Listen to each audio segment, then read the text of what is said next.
Talk Norwich City, joined here with footballing icon and style icon, Mr. Darren Eadie. Nice. Darren, first of intro. all, it wasn't bad, was it? Let's talk about the hair. Can I feel it? Can I feel it? It actually doesn't move much. Lots of hairspray in that. Talk to me about the routine.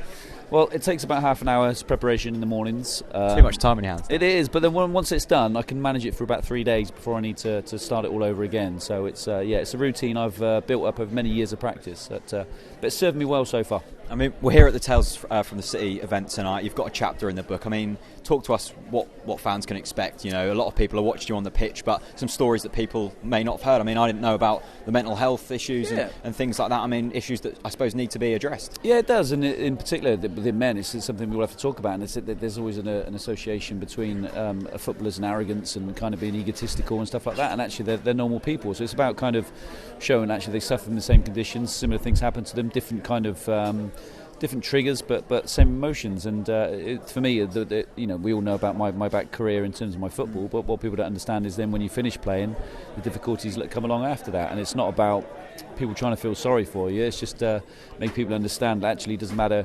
what life you've had, what upbringing you've had, what wealth you've got, what age you are, what sex you are, anything. It doesn't matter at all. That we all suffer the same kind of conditions, and that was something I was keen to get out there and make sure people understood. I mean, I was never lucky enough to watch you play live, but I've obviously seen YouTube clips and you things. You make me feel old now, Jack. It's terrible. Terrible. But, I mean, I've got to know you sort of through Mustard TV and Radio Norfolk. I mean, it must be strange going from being a player, being adored by so many, to now being... I'd regard you as a fan. You're one of the few people I speak to, one of the few ex-Norwich players who actually look at Norwich City and sort of support Norwich City, don't you? Yeah, you do. I mean, I lived here since I was 16, so you build that affiliation with the club, and when things aren't going particularly well, you become a bit more critical, and when things are going well, you tend to be a little bit more quiet. I think that's a natural way of a fan. So, I think I see the game differently now, whereas I'd always, when I first finished playing, I'd always analyse every single game, and I still to a certain extent do a little bit now. I look on a pitch and what would I have done next, how would I have been in that position, how would I have done differently. So now I watch a game for watching a game of football, which is brilliant, which is something that's taken a few years to kind of crack and kind of just change that mindset really. But it's been a great progression for me over the last few years, and the TV work is great, and get to meet the weird and wonderful of Norfolk, which is brilliant. I mean, onto the current Norwich City team. We've had a few chats after the games this season. One thing that struck me is you're critical of the way Norwich City play. I'd say you're not coating over any cracks. No. You say it as you see it. I mean, how would you rate Norwich City this season? Second in the table. I mean, we've spoke after defeats this season. We spoke after wins, but you've always been realistic in the way you've spoke. How do you see the season progressing onwards from here? Well, I just look at it and I think, well, I have expectations of us being better than we are playing. I think probably a lot of fans would expect that as well. The squad we have, I think, is very, very capable in this league, and as much as we're winning games, I'd like to see them won in a bit more of a decisive manner. I don't think we've been starting games particularly well.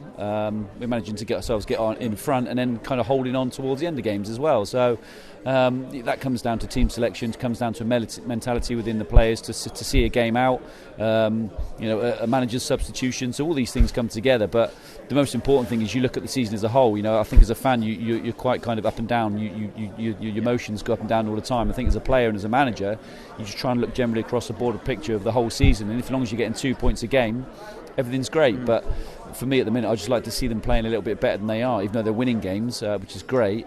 I think we can all see there's more to come, hopefully. I mean, I suppose the great thing about you is you've had the perspective from both being a player and being a fan. Mick Dennis spoke tonight about he doesn't understand why fans get angry. I'm a fan who likes to get angry. Can you see where fans are coming from when them snap decisions? And I suppose, how do players deal with that? It can't be easy. Yeah, players don't do that. I mean, you'll see a player. You hear a fan's view after a game, and it is very emotive like that. If they've just had a defeat, they'll be very critical about the team, about the manager, about the system, the future, the club, everything at once. But you then listen to a player after a game; they're very level-headed about moving on to the next game. It's all about just the 3 points, and as long as we get 2 points over each game throughout the season. So, you can't as a player, you can't afford to be like that. You can't afford to be so emotive because it will affect you on the pitch. You have to kind of keep your head balanced throughout the whole season, and that's the real difference really between fans and players. Darren Eadie, absolute legend. Thanks very much. Pleasure, mate. Cheers. So I hope you guys enjoyed that interview. It was captured from the Tales from the City launch event. It was great to see a lot of you guys there. If you didn't make it, or if you haven't picked up the book yet, I'm going to link it how to get the book in the description below. It's got fantastic Norwich City stories from Ed Balls, Adam Drury, Darren Eadie, Fleck, Rolf Fox, Keith Skipper, Dave Stringer. So many good stories in here, all about Norwich City. You can pick it up for a tenner down in the description below. Thanks for watching the video, and I'll see you later.